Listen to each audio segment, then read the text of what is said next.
సీతమ్మ తల్లికి భయం. హనుమా, ఒకవేళ ఆ ఆకాశ మార్గంలోంచి నీ మూపు మీద నుంచి నేను కిందకు పడితే సముద్రంలో ఉండేటువంటి తిమింగలాలు నన్ను మృంగివేయకుండా ఊరుకుంటాయా? అప్పడాల్లాగా కరకరా కరకరా నమిలివేయకుండా ఉంటాయా?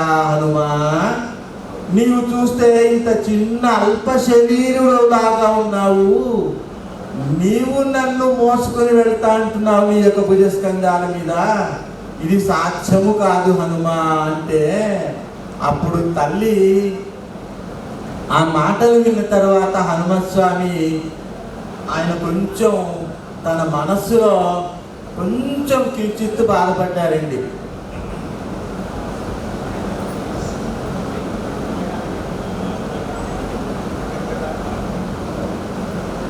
అప్పుడు తన యొక్క విశ్వరూపాన్ని చూపించాలి అనుకున్నారు ఆంజనేయ స్వామి గారు.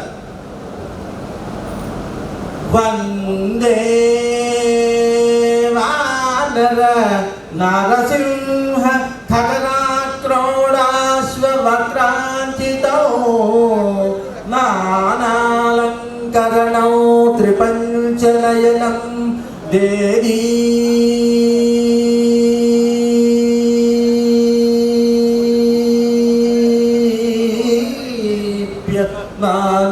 రుచా హస్తాబ్జైరసికేట పుస్తక సుధా కుంభౌ కుశాద్రీం గదా ఖట్వాంగం ఫణిభూరుహౌ దశభుజం